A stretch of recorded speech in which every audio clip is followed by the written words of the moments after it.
Yeah, y'all gonna stop coming in my live talking about this Victor dude, bro. We hooping this year. Y'all gonna see.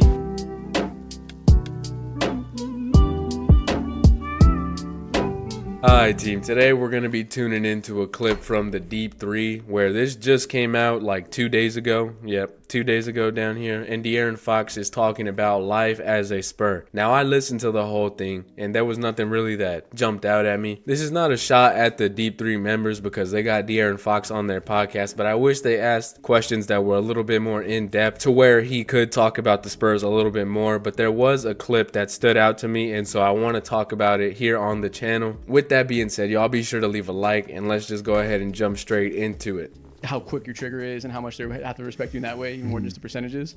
But you didn't play a ton with Victor before the injury. Did you already, like, day one, feel the impact of that spacing and how wide open the paint was? Oh, 1,000%. First game. And what's funny is I told him, I'm like, bro, I've never played with somebody with a big that shoots the ball the way that you do. Most or of that them does anything that you do. Yeah.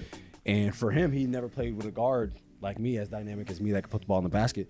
And literally our very first game, he gets fouled against Atlanta. And Mike, one of our coaches, comes up to me, or we're talking after the game. He's like, I don't think you know this, but like Vic's never had it to where he set a screen and both guys went with the ball, with the guy with the ball. Yeah.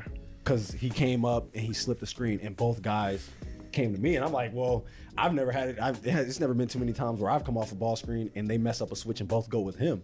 And there have been times where it's happened to both of us, and it's kind of like you kind of see what this could be. Yeah. And I hit him, he gets fouled, he hits the game-winning free throws, and it was like from that moment I was like, yeah, we can be really good. Yeah.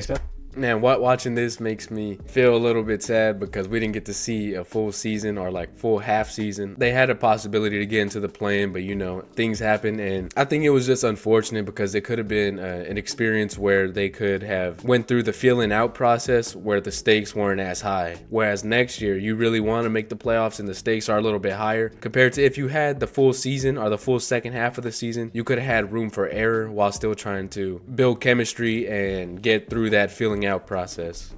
Especially as a duo, but as a team. Yes, I think someone like Cat obviously gets the label like greatest shooting big of all time, earned that over the course of his career, whereas Wemby is still adjusting, so the percentage took some time to get going. But the way I feel like teams have to close out to him because his height, like I feel like the spacing he provides on a pop is like bar none the greatest ever. Oh yeah, I mean when he pops, he'll pop like 4 feet Exactly. behind the line. Yeah. And then even if you do close his space, one, he can still shoot over you, and two, sometimes you just start getting in his bag. He's gonna start getting in his bag. Have you seen something in practice?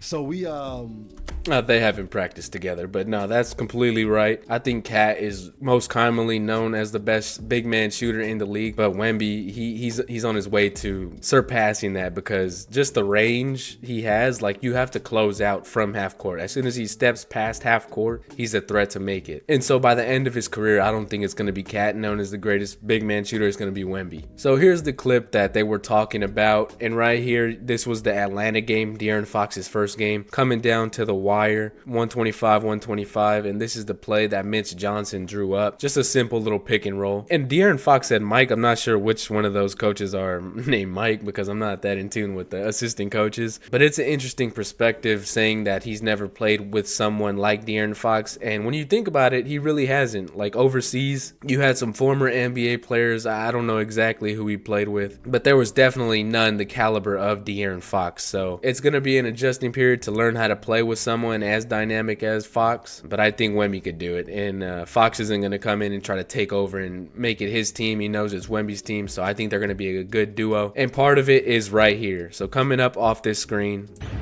Guarded by Daniels. sets it, and then he slips, and this is what he was talking about. They messed up on the switch because you have to beware of Fox, his scoring abilities, and they just left a wide open lane for Wemby. And we didn't see this all year. And he just gets a straight look at the paint until he gets fouled. Wemby slips in.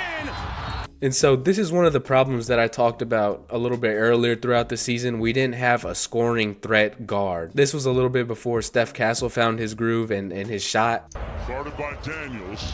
But you didn't see this because you didn't have a threat with the ball. As great as Chris Paul is in the pick and roll, they don't respect him enough to have this sort of impact where you have two defenders have to run and go close out. I don't think he's quick enough, nor can he get to the paint like he used to. But with De'Aaron Fox, you have to respect expect this because I think a play before this, they drew up just a straight ISO. He had just got past Dyson Daniels and got to the lane. He missed it, but Wemby put it back. And so to see this right here, having people have to help off and leave Wemby wide open, that just shows the De'Aaron Fox effect. And this is why you go out and get another all-star guard next to Wemby. So I think this is going to be a good duo. Taking a look at De'Aaron Fox as the ball handler in pick and roll situations, he has 7.6 points, about the same as Luka Doncic. And points per possession, he has 1.07, which is very good. And so when you look at the type of player that De'Aaron Fox is, he's very good in the pick and roll, which Wemby has to get better on setting his screens because sometimes he could leave a little bit too early and he doesn't set the best screens because of his frame. But when you look at the duo and the pick and roll situations that they could do, because they can also invert the pick and roll with Wemby as the ball handler, but it's going to be like a pick your poison type of a thing because De'Aaron Fox is so fast getting around people and getting to the rim.